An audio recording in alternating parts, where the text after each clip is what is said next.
I've lived and breathed fitness my whole life. I've always exercised, I've always worked out. It's a passion of mine, and it's a passion of most of the people that work in this company. Really, it's around serving a greater good, right? And so we're trying to produce these products, contribute to health and well-being, a better quality of life. So what we have to focus on is how do we get people exercising. And obviously it's been a challenge for a number of years, so it's our focus to obviously create products that are not intimidating, that are comfortable and fun to use. So that's our focus. We can't change what lifting weights is like. We can't change what walking or running on a treadmill is like. But what we can do is change all the peripheral experiences. What I want people to do when they come in and see our product is to not be intimidated. We want to make sure it's a beautiful design, an approachable design, and then when they get on the product, to have a great user experience. Something that's engaging, something that's motivational. So if we can help meet their goals, whether it be losing weight or recovering from a medical condition, and adults can play with their children for a longer period of time, people can have that greater quality of life. You can take them out of their bedroom or their study or their basement or their garage into a different world, and hopefully an inspiring world, an engaging world that they can enjoy exercising.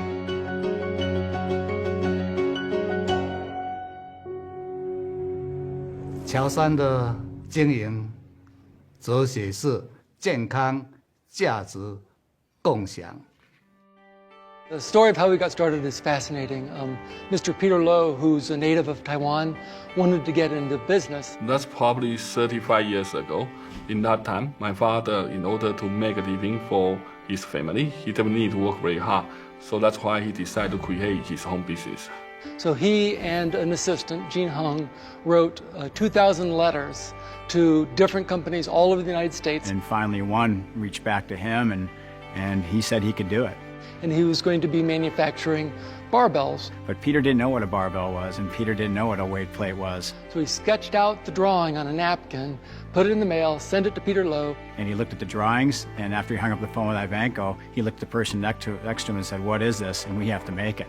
And that was our first order for Ivanco barbells back in 1975. This is our first foundry. The industry was really at its birth point. Nobody had any idea that this industry would get as large as it's become today. It's incredible. Peter started off from very humble beginnings to actually get into where he is now with over 2 million square feet of manufacturing plants. We are a global company. We're a company of the 21st century. It's wonderful actually working for a family that's very much involved in the business. There's an absolute passion which inspires every individual to go with them.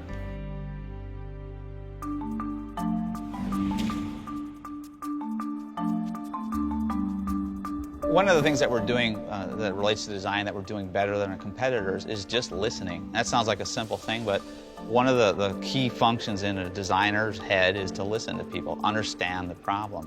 And so I think innovation is all around understanding a market problem.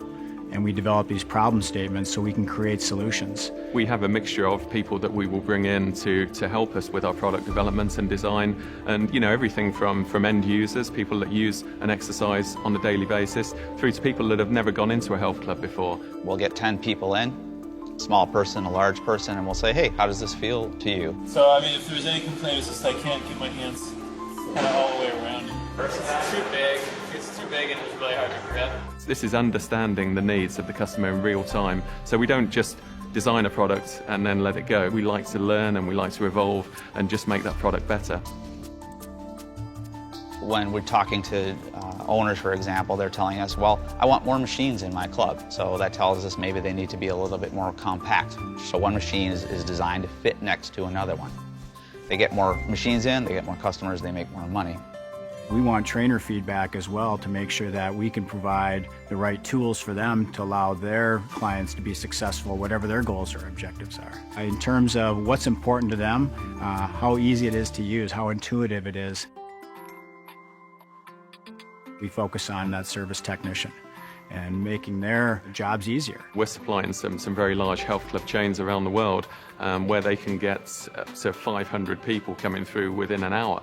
And maybe they're not going to be too gentle on the equipment. So when we talk about manageable, we're saying, well, the guy's got to take a machine apart completely inside and out. How can he do it quickly and effectively? So we design the machine to be broken down and cleaned fast. We're just constantly trying to evolve and just trying to improve, and we're not sat on our laurels and saying, here it is, and goodbye. It's working with that partner right the way through. It's a humble organization that we don't believe we have all the answers. We value that input and we build it into our process.